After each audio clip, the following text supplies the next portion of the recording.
Bonjour, bienvenue sur Baudin Prof TV. Alors posons-nous maintenant une question comptable, c'est comment on enregistre un avoir pour RRR. Alors, RRR, voyons ce que c'est. Un des R concerne la remise. La remise, c'est tout simplement un achat en quantité à un fournisseur ou alors celui-ci estime que nous sommes un bon client, donc il nous offre une remise régulière. On peut aussi avoir des rabais. Les rabais, c'est lié à un problème sur la marchandise ou sur les délais de livraison d'un service et autres. Donc on voit défauts et raflures. Troisième cas, c'est la ristourne. Ça permet de fidéliser le client. C'est un calcul. Il y a eu une vidéo que j'ai déjà faite sur le calcul d'une ristourne. Et vous devez savoir comment ça fonctionne, tout compte fait, puisque vous avez tous des petites cartes de fidélisation des différents magasins. Alors, voyons comment enregistrer comptablement un avoir pour remise oubliée. Alors, ce qu'il faut avoir en tête, c'est qu'on part toujours d'une facture que je n'ai pas remise ici. Premier cas, on avait donc une facture 24 sur laquelle le fournisseur nous avait facturé 265 €. Mais il avait oublié qu'on avait droit à une remise de 10%. Donc, sur l'avoir, il recalcule les 10% qu'il nous doit. Ça veut dire qu'au total, en y intégrant la TVA, le fournisseur nous doit 31,80 €. Et donc, s'il nous doit l'argent, donc voyons comment on enregistre, le fournisseur, c'est de l'argent qui, chez nous, va rentrer. Le fournisseur va nous rendre cet argent. Flux entrant, débit. Et au crédit, au crédit, nous avons un compte qui est le 609 RRR obtenu, qui est un compte d'achat de la classe 6 qui normalement est au débit. Mais là, nous sommes sur un avoir. Et en plus, les 26,50 €, pensez à une chose, dans la facture, on avait un flux entrant de 265 € de marchandises. Là, il doit nous les déduire, donc c'est un flux sortant tout compte fait. Et donc les 26 € vont se retrouver au crédit. Petite astuce comptable, dès que vous trouvez un compte comptable avec un 9 en troisième position, ça veut dire qu'il fonctionne en sens inverse de sa classe. La classe 6 fonctionne au débit, mais le 609 fonctionne au crédit.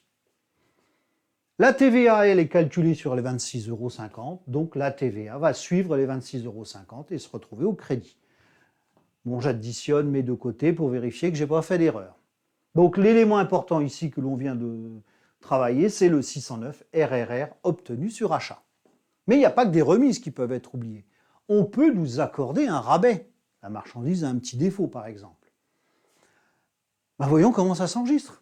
Toujours pareil, notre fournisseur, il y a un net à déduire, donc il nous doit 12 €. Donc le fournisseur va nous devoir 12 €, donc chez nous, c'est l'argent qui va rentrer. Et puis, comme c'est un rabais qui a été oublié, donc qui a été obtenu depuis, donc on va utiliser encore notre 609. Même raisonnement que tout à l'heure, c'est un compte de la classe 6 avec un 9 en troisième position, ou alors on est sur un avoir, donc ça va au crédit.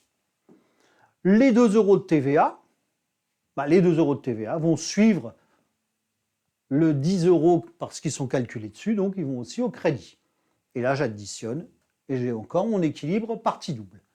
Troisième cas, c'est l'avoir pour ristourne. Donc je le rappelle, j'ai déjà fait une vidéo dessus. Petit résumé rapide. Imaginons qu'avec ce fournisseur, on ait un chiffre d'affaires de 3254. Il va nous accorder une ristourne. Une ristourne se calcule par tranche. Pour arriver à 3254, on est passé dans la première tranche.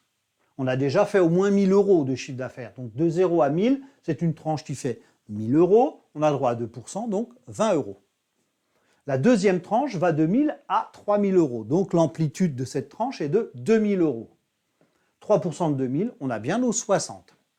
Notre dernière tranche, nous, elle va s'arrêter à notre chiffre d'affaires, 3254. Donc elle ne fait que 254 €, 5%, donc ça nous fait 12,70 €. Pour calculer ma ristourne hors taxe, je fais le total, donc j'ai bien mes 92,70 €. À cela, j'ajoute la TVA, donc mon fournisseur me doit 111,24 €. Donc c'est l'avoir neuf, non fournisseur, et là aussi, s'il me doit, c'est de l'argent qui va rentrer dans mon entreprise, donc 111 € au débit. Et c'est notre troisième R du RRR obtenu. Donc on va encore réutiliser le 609. Donc le 609 va se retrouver au crédit pour son hors-taxe et la TVA, TVA déductible, va elles, suivre les 92 €, donc 18,54 €. Je vérifie, mon débit est égal au crédit, donc là, pas de souci. Voilà, sur cette notion d'avoir pour RRR, j'en ai terminé. Donc, si vous avez aimé, n'hésitez pas à vous abonner à Bodin Prof TV, à liker la chaîne et à la partager. Merci.